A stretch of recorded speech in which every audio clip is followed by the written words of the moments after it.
Greetings and welcome to today's episode of Everybody's Business. My name is Jerry Ross. I'm your host. I am also the president of the National Entrepreneur Center. In studio today, I have with me my sidekick, Rachel Madsen. Say hello, Rachel. Hello, everyone. I thought you were going to say hello, Rachel, and I was going to say, yeah. I should have. We are coming to you from Orlando, Florida, and sponsored by the National Entrepreneur Center. For today's business topic, I want to talk about negotiation. Many times I tell businesses that your money is made when you buy, not necessarily when you sell. And that involves negotiation. And many times, especially in our culture, we're not really comfortable negotiating. But negotiation is a powerful tool that can help people not only make more money when they buy, but also get more of the things that they want when they sell. And so negotiation typically involves price and terms. And so there's a price for a particular product or a service, but also the terms of that exchange, whether it includes free delivery or the timing or the quantity, those kind of things. And so many times in a negotiation, if you're looking to get exactly what you want out of that negotiation, you need to be able to identify price and terms, because typically someone wants the lowest price they can get. So understanding that, when someone you're negotiating with is talking about price, you should talk about terms. And when they talk about terms, you should talk about price. And in doing that, you can change the terms to match the price that maybe they want, and they're happy. If they're talking about terms that you say that's going to cost me, then that means that you have to change your price. So, Rachel, will you play a game with me? I'll try. Okay. You want to shop for a TV from me? I do. Okay. So I've got this beautiful TV in my showroom, and you walk in and say to me what? I will pay you $200 for it. And I say, it's priced at $300, but I could do $200, but I can't give you a warranty and I can't give you home delivery. I just changed the terms. You did. And so you're saying, how much is that warranty worth? And can I fit this in my car? Am I going to have somebody carry it in from the car? And so that's a typical way of talking the opposite, whether it's price or terms, to say, how can I meet what a client wants at a price they want to pay? I change the terms. And yet if they come in and say, I want you to do home delivery, I want a 5-year warranty, and I want, the coating on the front of the TV that makes it glare free. Yeah. That changes the price. And right. So I say, yes, it says $300 here, but now you want home delivery, you want special application to the TV. It's not a $200 TV anymore. It's a $350 TV. And so many times understanding when a customer is talking about price and negotiating the terms, or when they're talking about terms, negotiating the price, you can protect your profit margin. Your client gets what they want, and you get what you want as well. And so it takes practice. And so I practice that at garage sales. Yeah.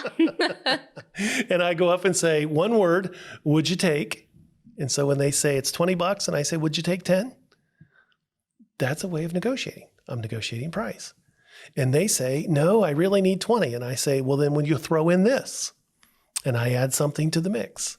And so in doing that on such a small scale in a way that anyone can do, you practice those skills so that when it really matters, you negotiate the best deal.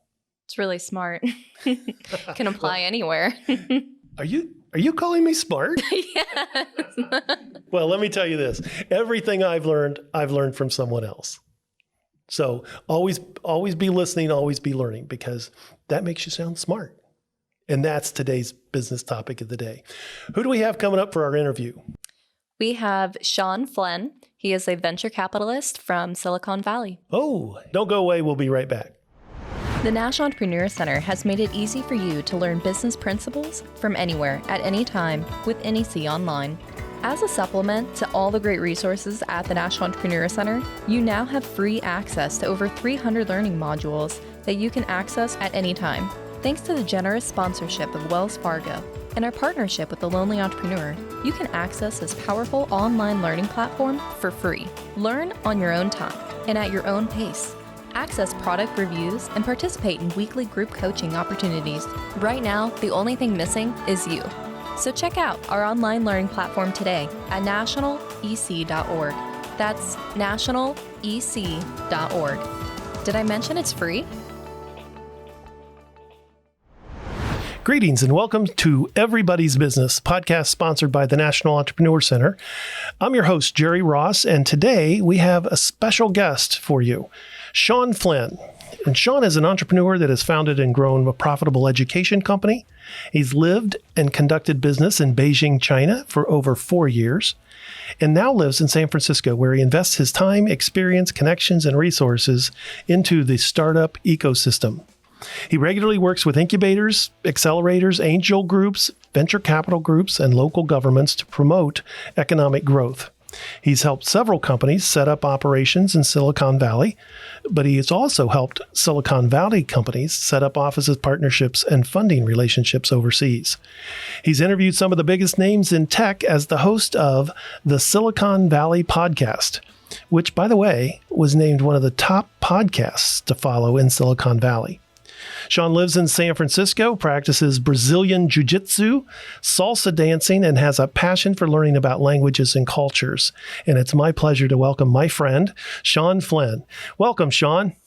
Jerry, thank you for having me on your show. All I have to say is I love your voice. You have the perfect voice for radio.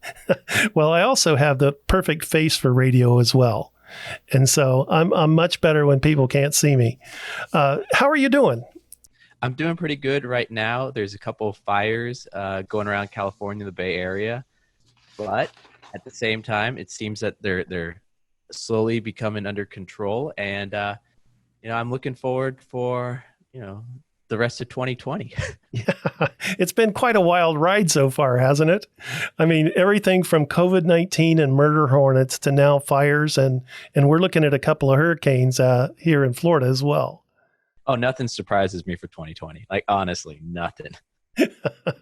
Well, that's a perfect setup for an entrepreneur because they usually expect the unexpected. And so I've talked to several of them that said they've been pivoting, to dealing with all the challenges. But right now, most of them are experiencing pivot exhaustion. How about you? I think I've seen the exact same that you have. But at the same time, I've seen or had many conversations with startups that are fully taking advantage of the chaos, seeing opportunity, and when this is over, are going to come out way ahead of where they started. Well, I love that optimism of in this chaos, we find opportunity. Can you tell me about some of those businesses and what they're doing? So a few that I've talked to recently, there's a tracing company that originally was just going to follow people for just kind of their map and their pattern put on the blockchain. But now they've pivoted to a COVID-19 solution where it's not only does it trace you, anyone that has the app, it traces them. So if someone in that chain tests positive for COVID-19, it can then alert the other people, hey, 5 days ago, you came in contact with this person or 6 feet, within 6 feet of distance. So that's kind of interesting. Another company that I just talked to got some funding from some big, Fortune 500 companies, two in particular. They're using computer vision to take a picture of a swab after it, the hospital takes a sample under the microscope to analyze it to see if it does have the COVID-19 virus on it. And it's computer vision. It's something like 99% accurate. It's almost instantaneous. It's amazing. Cost-wise, though, it's definitely not right now in a form that can be mass-produced for the everyday consumer, but they are working to solve that. And I mean, those are just two companies. I've gotten quite a few pitch decks over the last few months of just people going, this is an idea we have. This is a possible solution. This is what we want to build. And it's incredible. Sure. And it's required that kind of technology all across the board for us to pivot to working remotely. I can't imagine going through this without Zoom and WebEx and some of the platforms that we've been using to keep people connected even 10 or 15 years ago. We have a company here that is making these booths for restaurants that you can actually sit in your booth, and it's kind of a self-contained little pod that is air conditioned, and you kind of close the door like one of the closet doors, and when you get done, it spritzes it and sanitizes it for the next guests, and that allows the restaurants then to provide that social distancing without losing so many tables. And so it was one of those ideas that popped up, and now they're testing it out at one of the theme parks, which makes some of the outside places in Florida work pretty well if you have air conditioning at your table. So I think that these kind of times that are trying and challenging do bring out some of the best in the innovative culture. Jerry, I want an intro to that company you just mentioned. I will connect you because they have the prototype built, and I went and checked it out, and I said, "Oh, how quickly can you make these?" And so they're ramping up production. Shawn, you have an interesting perspective and a place in the innovation economy, in that you get to see some of these companies when they're before everyone knows about them. And so can you talk about how you ended up in that position and what you've learned from being in that position? So my journey is pretty unusual, I would say. And tell me if I'm going too far back or going into too much detail. No, that's why we have you, man. So during college, I did mechanical engineering, but the whole time when I was there, I really wanted to travel. But it's very difficult for an engineer to do a semester abroad or a year abroad and stay on time to graduate. So I had this urge to travel. As soon as I graduated, I had the opportunity to move to Costa Rica for a while. I had a friend in the Peace Corps there that asked if I wanted to help out. So I moved there. What area of Costa Rica? Oh, in Dota, so Santa Maria de Dota area. So if you know the coffee farm area, like the Providencia coffee, they sell a lot in Seattle and that. This is the area. Yes. Chance to travel there, go to Providencia, which is this little town. There's literally 200 plus people, and it takes 3 hours to walk from one side to the other. You'll wake up to howler monkeys. There's quetzals in the trees. It's absolutely amazing. There's a startup here in the valley that has that's a nonprofit that takes people there for organic farming. It's absolutely beautiful there. Pura Vida.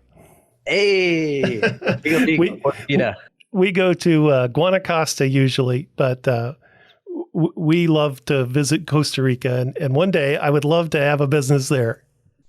So, quick question for you, Jerry: Liga, Liguista, or Saprissa? Saprissa. Oh, que fail. I'm not sure if we can continue this interview right now. Oh, jeez. Oh, that's painful for everyone who doesn't know. Those, well, I haven't followed it in a couple of years, but those are the two main football or soccer teams of the country. So I went to the final one time when I was there, and it was the most hilarious thing because, you know, Saprissa sit over here, Liguista sit over there, and there was the police in the center, and people are just cursing at each other, you know, yelling. And then there's a break, and then people are just talking, "Hey, cousin, how are you doing?" You know, like all friendly. Cerveza now. So I had the opportunity. I was in Costa Rica almost 2 years.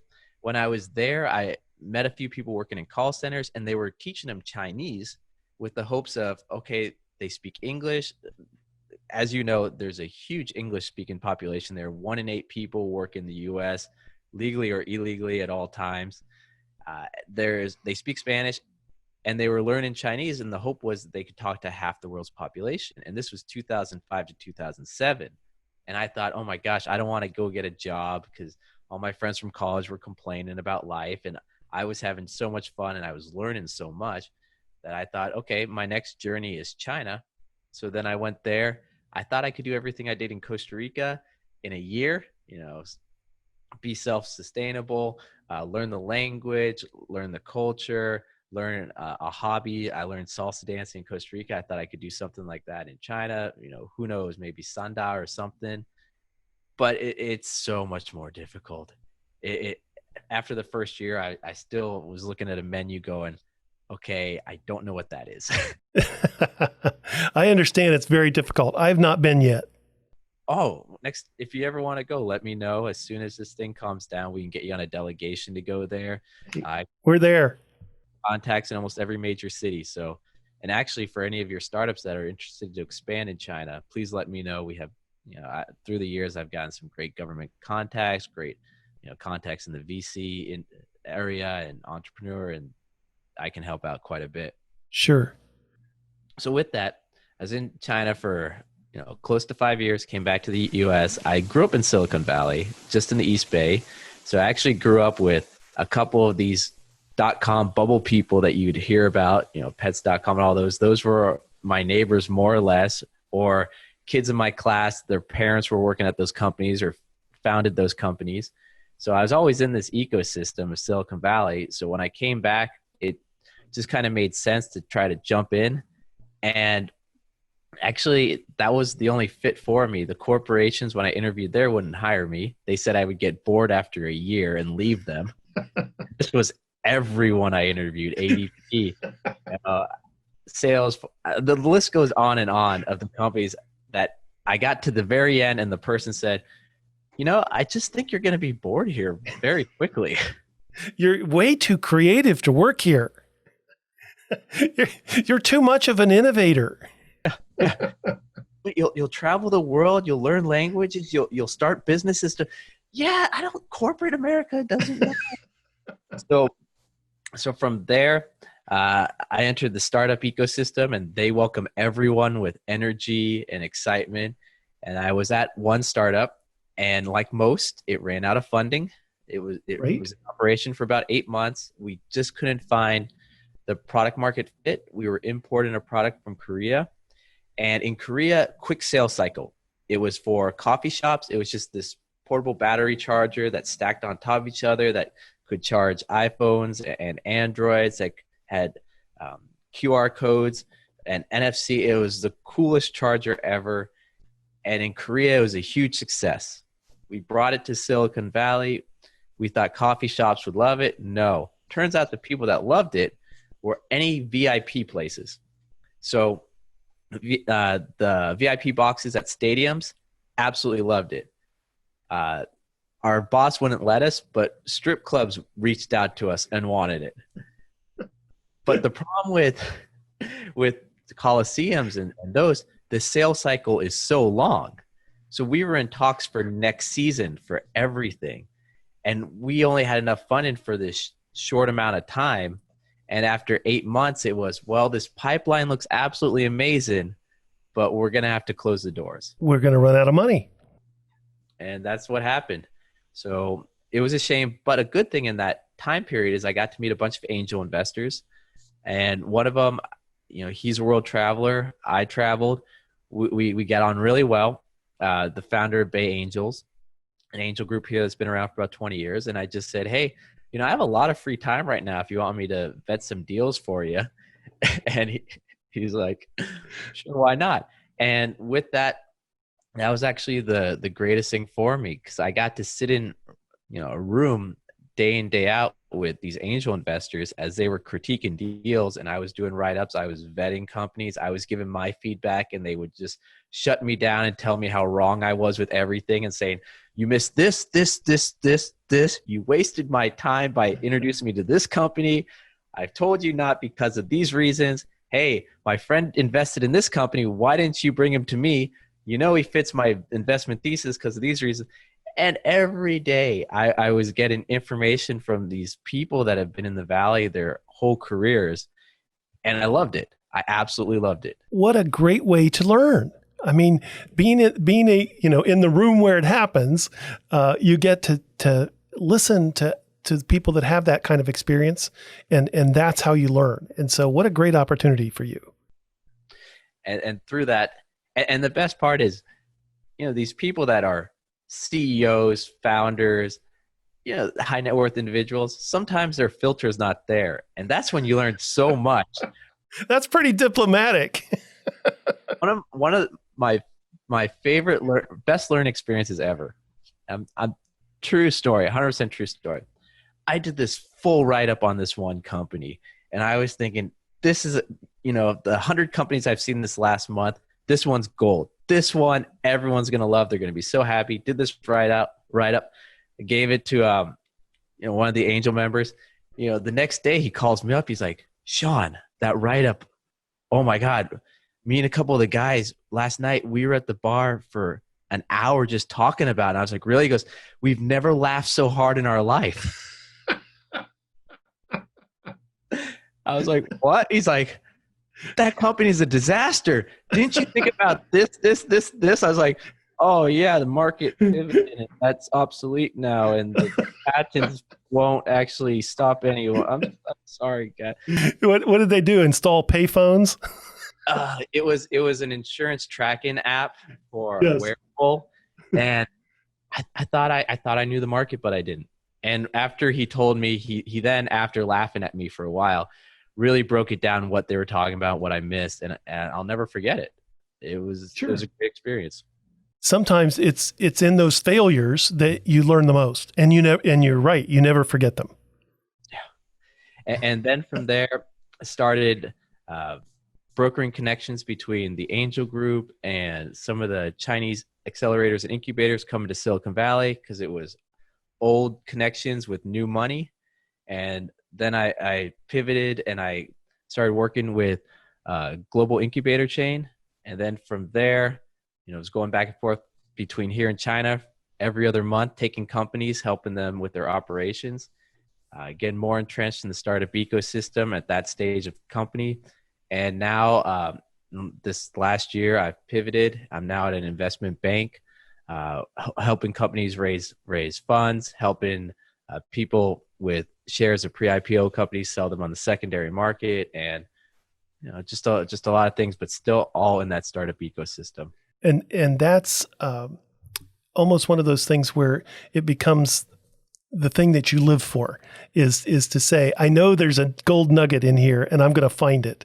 And so that search for that one that is the one that you write the report on and say, everyone's going to love this.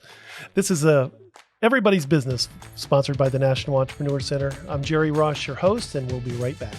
The National Entrepreneur Center is a public-private partnership that is dedicated to promoting the growth and development of small businesses.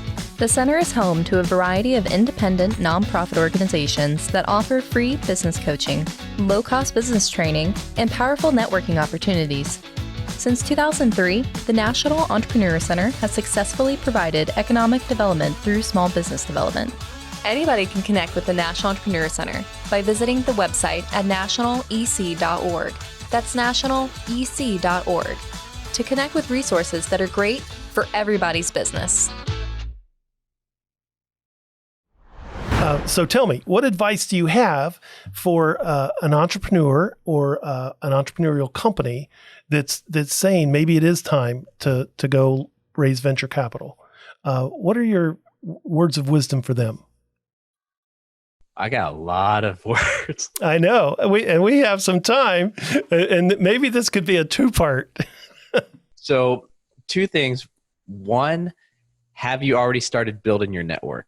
And I'm going to say the network first before my view more on the fund in itself. And the reason for the network is, I love the saying, you feed an army for a day, or you feed an army for a year to use for a day. And I think that's the same with the network. You build this amazing network so that when you go out to raise funding, they're there for you. When you go out to ask for advice, they're there for you. But you spent all this time building that. So have you and your team built that network already? And if not, start building that. And maybe you already have a network, your alumni from your university, an accelerator you went through, an incubator that you're at, a shared workspace, meetup groups, all those. Tap into that existing network, your LinkedIn, see who the second degree connections are, follow up with your high school friends, and really start reconnecting with all those people. Because when you go out to raise funding, the best people are the people that already know, like, and trust you. But you might realize that this person can give you advice that maybe will extend your run rate and you won't have to raise as early. Or maybe this other person can give you advice on tax credits that you didn't know about that will save you funding. Or this person knows a lawyer that will defer payments until you close your first round that he can introduce you to. Or this person has a corporate sponsor or a company doing pilot programs with startups that if you sign that, that's enough money to actually extend your runway. And that's why I'm saying that the network, work on that from day one. But Jerry, I'm cutting you off. Tell me. And that's something you start from day one. I mean, you don't wait until you're ready to launch to start making those connections. That's something that you should be doing all along the process, correct? Oh, yeah. And most people don't realize how many connections they currently have. They think, oh, I have 1,000 people on Facebook, but I don't know any investors or I don't know any lawyers. And if you think about it, like, I'm sure in that network of yours, the people you haven't talked to in 4 or 5 years, they could be. If they have the VP title, they're probably able to be an angel investor, at least in Silicon Valley. If you have the VP title, you can write a check.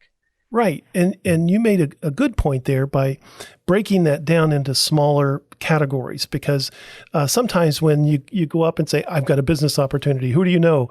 The first thing you do is you want to protect your friends and your network. So you say, I don't know anybody. And you go, really? You don't know anyone? And so by saying, who do you go to church with? Who do you bowl with? Who do you play softball with? Who did you go to high school with that might be interested? And so one is I find that's sometimes an issue that by breaking it down into segments, people begin to think of people that might be in that. But secondly, that they don't judge them to say, oh, well, they could never invest. They don't have any money. And you go, maybe they do. Maybe you just don't know how much money they have. And so we try to say to people, don't restrict people by what you think. Let me go talk to them. One of my favorite conversations I ever had with a startup, it was a hardware company. It was a LiDAR solution. And the two co-founders, their undergrad, one was I think it was MIT. He had a master's from Princeton and then a PhD from another Ivy League school. The other was Stanford and PhD at Berkeley. And they're like, we don't know any investors. And I went, hold on. Each of those schools has an angel group here in Silicon Valley that invest only for people that went to their schools. So you have access to 5 angel groups right there that you just mentioned. And that's right here in Silicon Valley. And most of these angel groups or universities have angel group chapters elsewhere in the US that you can tap into. So you have this huge, huge network that you haven't even thought of. And both their draws kind of jobs are like, we didn't think about that. So we can just go to these alumni angel groups and submit. I was like, they welcome you. They want you. They're always looking for deal flow. Some of these angel groups, Harvard Angels, that they have way too much money for the deal flow that they're getting. They want you. They will beg you. And then that changed the whole mindset, because then they're thinking, wait, so we got the angel groups, but we also have the alumni. If we can go to the alumni chair for our area, Northern California, that they always hold events. They want to see their alumni succeed, so they have stuff to write about. Okay, so they can start pointing me directions to people that work at this corporation, Western Digital, Dell, and that maybe they're innovation arms, maybe alumni that will invest. The head of the alumni groups, they know who are the active members, and the ideas just kept going. And by the end of a brief meeting, they had an action item list that went out the door. That they had access they didn't even realize they had. Oh my God, they had so much access. Yeah, because also these groups, the alumni, not only are they angel investors, they have VCs. The VCs can introduce them to the angels that they work with. So you have this kind of pyramid, up, down, up, down, up, down across the board. It's such a so wide that once you get in this, it's unbelievable. As you know, Jerry, this angel group probably has connections to these other 5 angel groups. So if they invest in you or like your deal, they'll spread it to their groups. Okay, these members of that angel group, they also have connections with all these incubators and accelerators that they can introduce you to. Okay, they also have all these mentors and advisors, and the daisy chain goes on and on once you put your foot in the water. Well, and then you say they're professionally connected with people that they work with or where they're on boards with. I'm on a board in Washington. And the last meeting I was sitting there, and the gentleman next to me was the president of the National Association of Venture Capitalists. And I thought, I need his business card, because there was a connection there that I didn't even know was there, that now I go to him and say, who do we talk to? And you're right, they're connected to angel groups everywhere, and as well as venture capital groups. But you can't just go and talk to an angel or a venture capital group and say, hey, I got this idea. Where do they need to be, and what do they need to do to make it not be a waste of time for those angel investors or venture capitalists to listen to them? So they can vet the angels before talking to them. And I definitely suggest that for entrepreneurs to save everyone's time. And what I mean by that is a lot of people will make introductions to their friends, just go, oh, I know an angel, or I know this other person. Let me do an intro. And then that person will say, okay, I'll take the meeting just because my friend introduced me, but I don't invest in this type of company anyway. And then the startup goes, they talk, everyone's friendly. They don't say no, they don't say yes. They say, oh, I'll get back to you. And in reality, it is kind of a waste of everyone's time. Where if the angels go, or not the angels, the entrepreneurs go, okay, this is our company. This is what we're working on. We need to find people that invest or could give advice in this sector specifically, and start screening it down based on people's investment thesis. So you have angel groups that only focus on life science. They only focus on, blockchain. They only focus on this. You have micro VCs or VCs that only focus on this. You have this whole path of just focus in your area, right, you're working on. So find that path, then start talking to some people going, listen, we might or might not be at this stage, but we're building that network now for 6 months, a year from now, when we think we have the traction that you're looking for. Can you tell us what milestones we might need to hit for you to seriously have a conversation with us? And they'll tell you, they'll go, listen, I want, this much recurring revenue. I want to see this many customers in the pipeline, or, they'll be open. They tell you what their idea of a startup is, especially, if you hear the SaaS companies, okay, we look for companies that have hit this, or we look for companies that most people have an idea in their head already, what a company is they would seriously consider. And having that conversation 6 months in ahead going, okay, we're here. We want to talk to you because the other startups that are in our area, we've reached out to them. They say you're a good investor. They say you're a good VC. You're a good person to know. We've done our research on you and your groups. And what do we need to do to get to where you're comfortable? And one sentence that was actually told to me by an angel investor in one of those lessons that you never forget, and I love this saying, is, what's the probability I'll get my money back and a multiple I'm happy with? And he said, whenever I have a meeting with any entrepreneur, that's the one thing I'm thinking. And that entrepreneur should be thinking the same thing. So if it's a lot less likely I'll get my money back, it better be a lot higher of a multiple. If the multiple is low, it better be a higher probability I'll get my money back. And that all goes back to traction, stage, and how far along the company is. So sure. Keep that in mind when you're having these conversations, because some of those companies get those early meetings because that multiple could be so out of the park, but then others, might not be as high, so they have to get further or further along. So, well, we're gonna continue this conversation. We'll be right back. The National Entrepreneur Center in Orlando, Florida, has been around since 2003, and today is home to 14 business support organizations who have a single mission: to help you grow your business. Through free business coaching, low-cost training, and valuable business connections, these 14 business support organizations assist thousands of entrepreneurs each year in starting, growing, and scaling their businesses. So why not visit the website at nationalec.org today, or give us a call at 407-420-4848 to discover how you might take your business to the next level.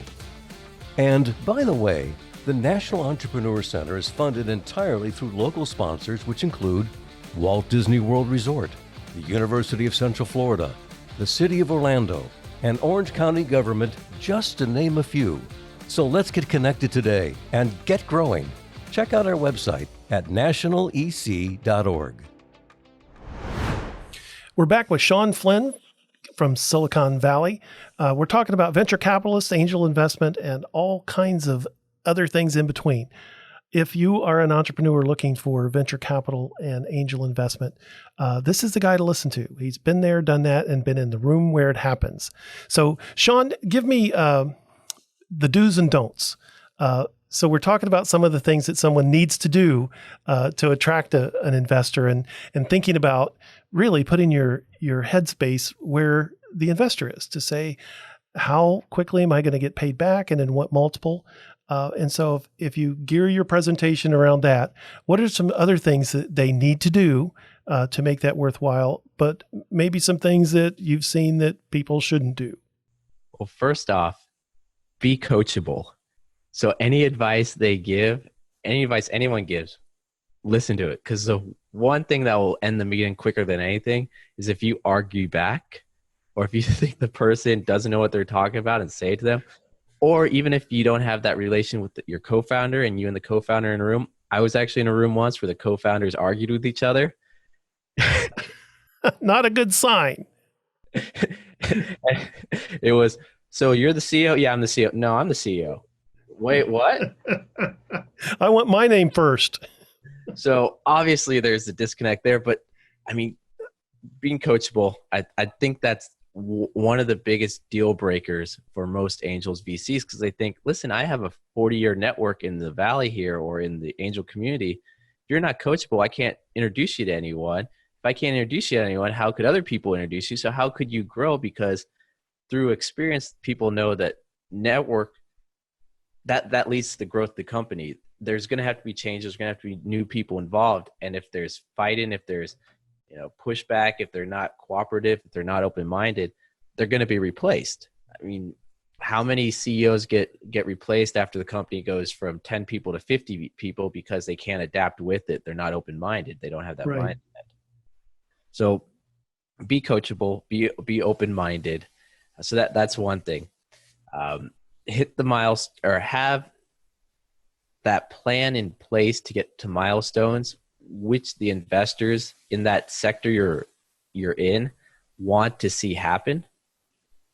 And for that, I mean, everything is sector specific. So, find out, do your research, ask, have the team built out so you give them that confidence. And what I mean by team, your co-founder, the other people, your first employees, the people on your team, because they want to see that, okay, this person gave up a $400,000 salary at Google to work under you. You must have something that we don't know about. We're really interested in you now, because why would anyone sacrifice that to be on your team? Is this guy the greatest salesperson? Well, if he is, that's a great skill for the CEO. Is he the greatest leader? Okay, well, that's another great skill for the CEO. Or is he just full of it? Well, we don't know, but we're just as curious as this other guy that gave up his job, so we'll listen. So be that person that convinces others that your idea is right, that they'll follow you, that they'll make sacrifices. Have that plan in place. Or actually, let me go back more to the team.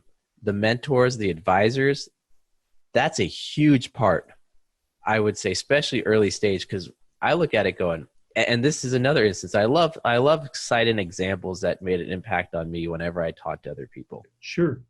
I was at an event, and there's an angel investor next to me. And there's one company that had their pitch. It was one of those events where every startup has a little podium, and you just walk around and they give you their pitch, and then you go to the next one.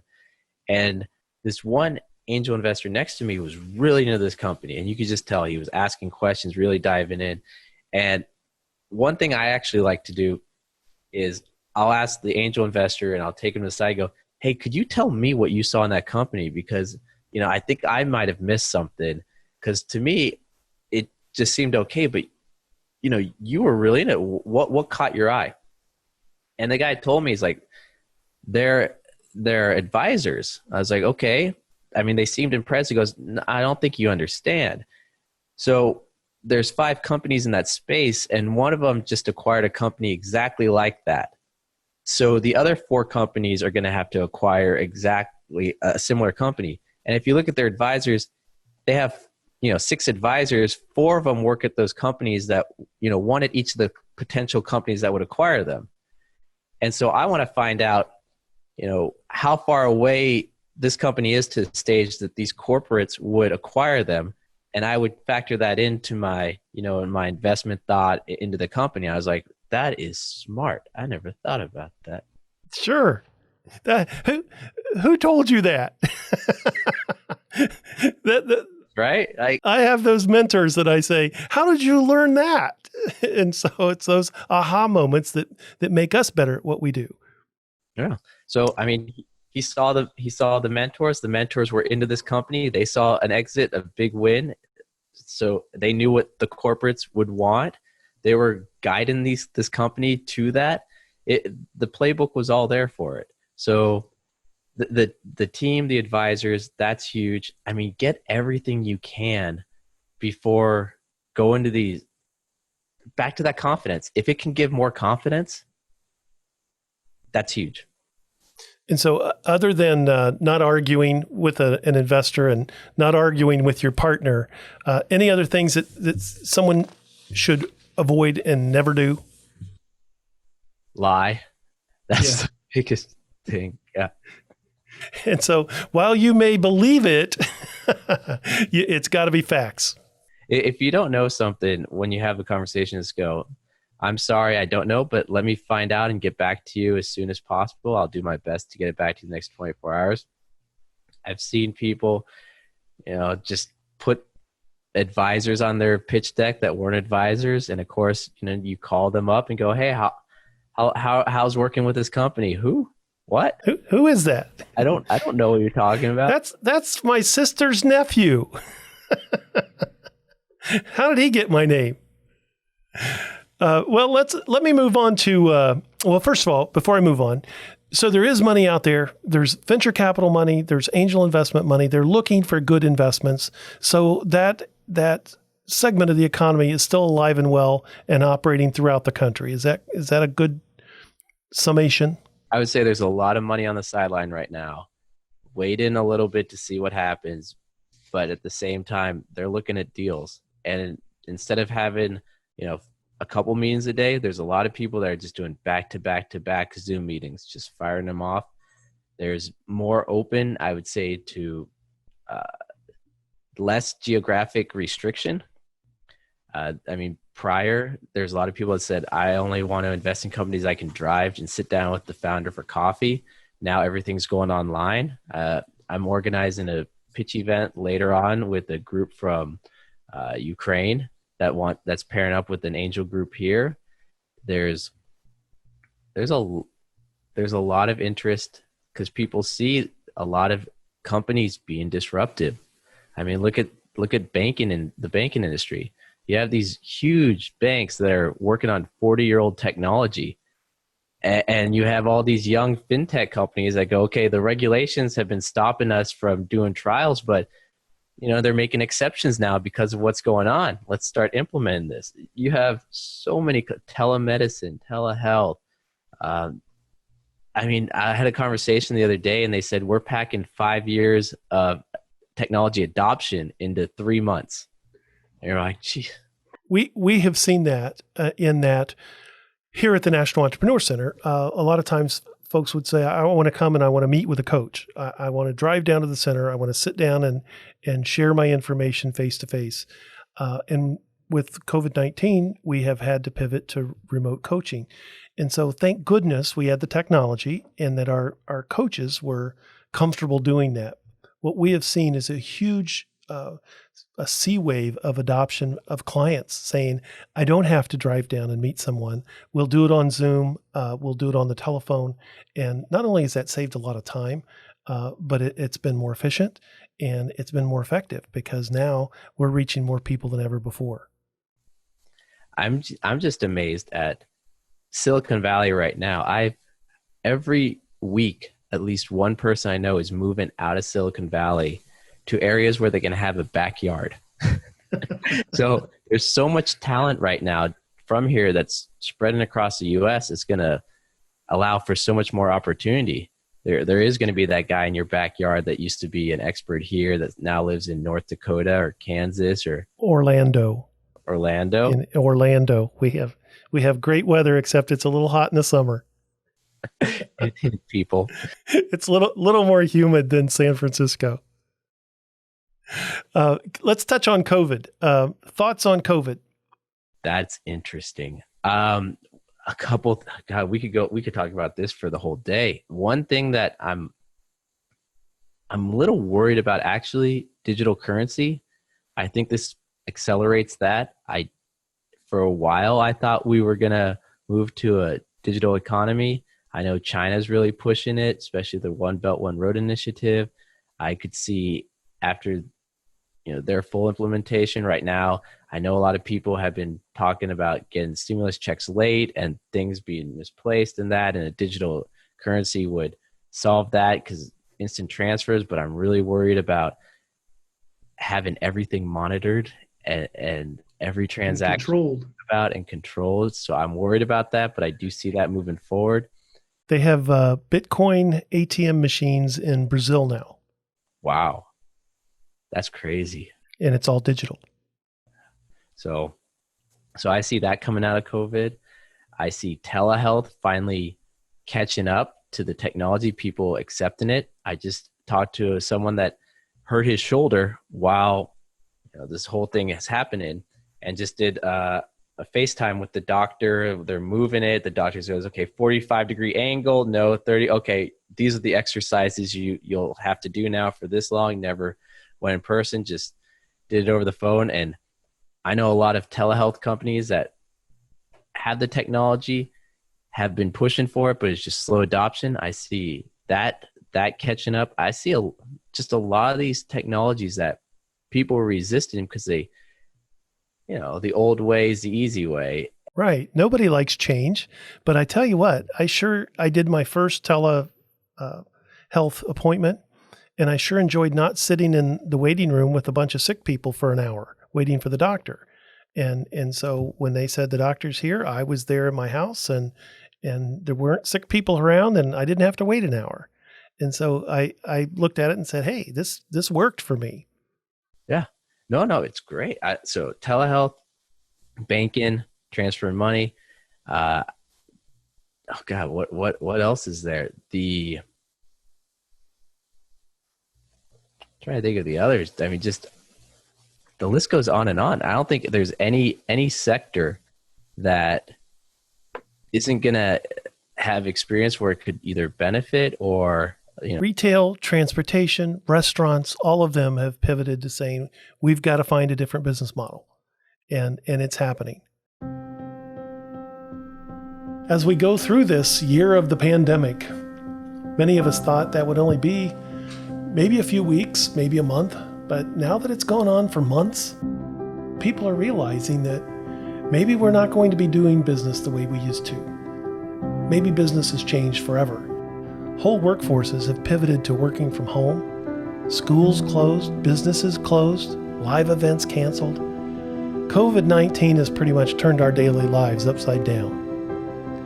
Dealing with a global pandemic has also made us rethink how we do everything. Schooling our children to serving customers, it's difficult. Any kind of change is difficult. But when you add to that all the uncertainty that comes with an unpredictable virus, a virus that could be fatal, it's no wonder that folks are feeling a bit stressed these days. So if you are feeling stressed right now, it's okay. You're normal. What you need to know is that you're not alone. Most everybody today is feeling the stress of the situation. Maybe in different ways, maybe with different circumstances, but believe me, everyone has been affected. It's okay not to be okay right now. You are allowed to take time for you to regroup and to recharge. I think there are some aspects of what we've found from working remote that are good, that we've learned to use different technology. We've learned new ways to stay in contact with each other and with our clients. And I think even when things do get back to normal, whatever normal may be, that we'll find that some of these aspects of technology and video conferencing, online learning, all of those things will be carried forward into the new way of doing business. Remember, in times of chaos, there is always an opportunity.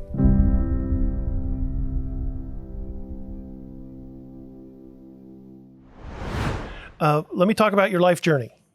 Where'd you grow up? So I grew up in the East Bay, Silicon Valley, about 40 minutes east of San Francisco. And what did you want to be when you grew up? A VC advisor? No, actually, I think I wanted to be a basketball player, and then I ended up, 5'7", and that failed. I should have known too. I was like, I'm the shortest person in my class. Well, I'll just have my growth spurt later. Something happened. When you can shave, most people don't grow that much more after. What's going on here? I'll put on Christmas tree ornaments on the bottom. Yeah. I'll let the basketball players put the star on the top. But I had no idea about angel invest VCs. I had no investment banking. All that stuff was foreign to me. When I was growing up, it was, my dad's a pharmacist, so it was, you're going to become a heart surgeon or a brain surgeon. That's all I heard all day long. Sure. But I was thinking of just being an engineer and building robots. That's kind of what I was thinking. And then did you take things apart all the time? Oh yeah. I loved going, okay, how does this move and that? But then in college, another moment of my life that was disappointing. I was in the machine shop having the greatest time of my life. And the guy just turns to me, the manager of the machine shop. I was like, don't have too much fun. I was like, well, why? He goes, you'll never do this in real life. This all gets outsourced to Mexico. And I was like, what?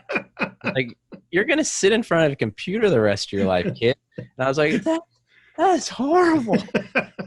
But I don't want to do that. I want to build robots with my hands. So you went to Costa Rica then? Yeah, pretty much. Said, if it's moving south, I'm going to beat it. Yeah, I want to learn Spanish. I wanted to open up opportunities, and I wanted to talk to people instead of just sitting doing math problems all day. So, did you have a role model, a mentor, or someone that was an aha moment as you were growing up that put you on the right path?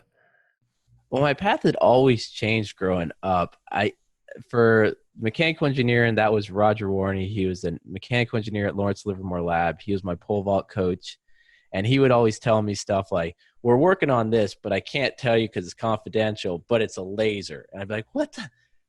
You can't just drop hints like that. No, you actually tell me more. I got to know about this. Yeah. And he just do subtle hints like that. I was like, at Lawrence Livermore Lab, we're working on this really cool thing now. I can't tell you, but it's really cool. I'm like, dude, buddy. and so that was the mechanical engineering undergrad because I thought I'd get to work on cool stuff. College, I had one professor that did interest me in finance. He was the engineer professor that had the Ferrari, and everyone was like, how does a professor have a Ferrari? He's like, I'm a portfolio manager. I invested companies, and I took one class with him. And after class, he basically told me, you don't need to actually graduate college to be rich. It's probably going to hinder you, actually. I was like, what? Once again, what? So many aha moments throughout life. But a lot of it's just been random, to be honest. Just talking to someone, they present an opportunity, and either I say yes or no. And in almost all situations, I say yes. And out of those yes, 7 fail, 3 do okay.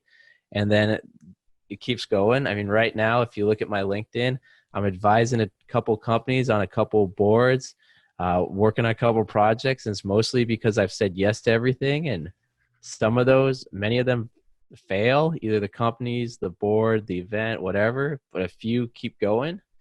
And I think it's the same thing. Like another aha moment, I talked to this one entrepreneur, the founder of Hacker Dojo.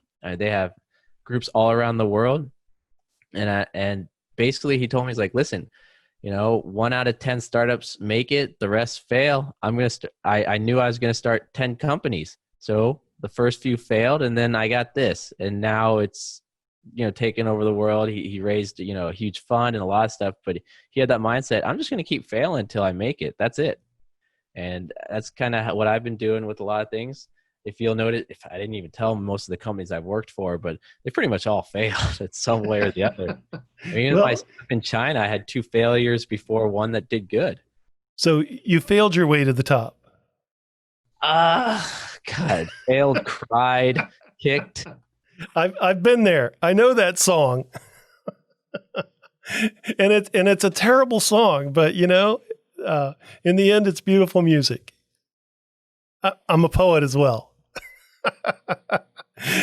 So what do you see for the future for entrepreneurship in America? I see bright opportunity, to be honest. There's a lot of people I know that have taken this time right now to learn new skills. They're updating their coding skills, or they've started little side hustles. One entrepreneur I know, I used to talk to him quite a bit, but I lost, for about 2-3 months, I hadn't talked to him. And when I caught up with him, I said, "What are you doing?" He's like, I developed this new app. We've tested it with 2 different groups, my family first. They gave us feedback. Then we went to our church group.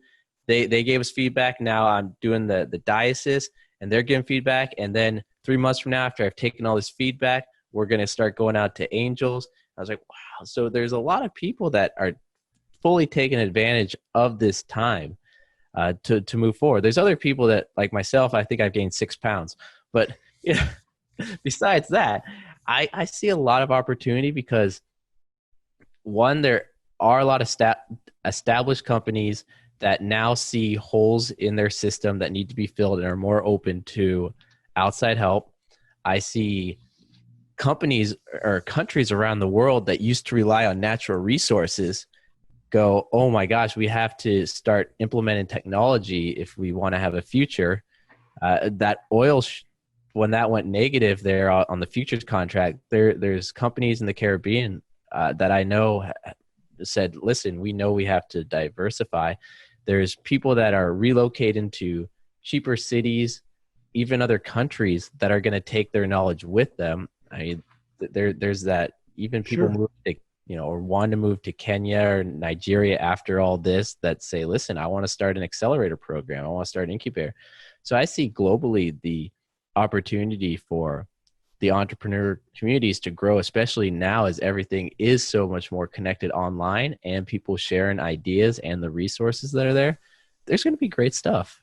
And I think it's been said, in every chaos, there's opportunity. And I think entrepreneurs that have those good ideas and are willing to learn and look for people that can help mentor them and train them, that there is great opportunity now. I want to wrap up today with something really important. It's called our rapid response bingo, and ask you a few of your preferences. Okay. So we need to hear from Shawn Flynn on his favorite dessert. Favorite donuts are dessert, right? Yes, they could be considered dessert. I'm going to go donuts or coconut cream pie. Okay. Donuts can also serve as an appetizer. Donuts can serve as a main meal. Let's be honest. We're Americans, and they have before. Favorite movie of all time? Of all time, the first Matrix, or I think I'll go first Matrix. Yeah. Coffee or tea? Tea. Oh my gosh, I go through so much tea. I lived in China 5 years. Let's be honest. Even Costa Rica killed me on coffee. God, everyone there. This is a coffee from my backyard. It's like, oh, geez, more coffee. Do you prefer a movie or a book? So pre-COVID, actually a book. Now COVID, movie. Pie or cake? Cake. Favorite TV show? Favorite TV show of all. Okay, so Lucifer series season 5 came out today. So that's my current favorite TV show. I haven't seen any of the episodes yet. All-time favorite TV show. I don't know. I watched a lot of anime. Does that count? Can I just say the whole genre? Well, I think it can. Beach or the mountains? Mountains. Ballet or opera? Ballet, more because I'm so impressed by people's movements and their muscles, especially after sitting in a desk all day. Well, and as a salsa dancer yourself, I'm sure that you can appreciate the ballet. Beer or wine? Can I say hard cider? Yes, you can. Hard cider. Hard cider. And that tells me what I need to buy the next time you're in town. Shawn, if someone's listening and they want to get in contact with you to listen to your podcast, I know you've been quoted in books. I know you're available as a speaker. How would someone get in contact with you? So my podcast is the Silicon Valley Podcast. The website, samething.com. All my social media handles are my name, Shawn Flynn, SHAWN, FLYNN, SV for Silicon Valley. So Shawn Flynn SV, that's Twitter, Facebook, everything. And LinkedIn, I answer most rapidly, I would say. So yeah, just look for me on LinkedIn. And I have to say that you were the podcast that gave me the drive to say we should be doing this. We should be reaching out to the entrepreneurs here in Florida. So thank you for inspiring us to get in the game and start doing a podcast as well. So thank you, Shawn, for the time you spent. I know how busy you are. We will stay in touch with you because, like we said, we could do this show and not cover half of what we could offer for small businesses. So thank you for your time and thanks for being with us today. Jerry, thank you for having me on your show. I had a great time and I hope your audience enjoyed. It's always a good time with you. This is Everybody's Business, sponsored by the National Entrepreneur Center. I'm Jerry Ross, your host, and we'll be right back. If you have a business question that you would like to have answered, or if you would like to suggest a topic for discussion, we would love to hear from you. Just email Jerry at hello@nationalec.org. That is hello@nationalec.org. And we're back. I'm here with the lovely and talented Rachel Madsen for the final thoughts for this podcast episode. So any final thoughts from you? No, I think I'm going to listen to what you have to say first. My final thoughts come as a lesson from my mama that my mom taught all of us kids as we were young. It has to do with negotiation. And we were talking about negotiation earlier. And my mom used to say, those who cut the pie choose last. And so she was a very wise woman. She was. And it was a way to make things fair and to say, if you're going to cut the pie and you're going to be the last to choose, you do make sure each of those slices are equal. And I think that's how you can be successful in negotiations, is working to make sure that things are fair and that things are equal, that everybody can win. And I think that's when you have the most successful negotiations. Yeah, people really do trust honesty. They do. When everything's on the table like that. And when you're trying to be fair and assure that everybody gets an equal slice, I think that's when you find that you have the best negotiations, when the outcome is fair. So that'll do us for today. We hope that you'll tune in again next week for the National Entrepreneur Center's podcast, Everybody's Business, with me, Jerry Ross, as your host, and the lovely and talented Rachel Madsen. Say goodbye, Rachel. Bye, guys. Till next time.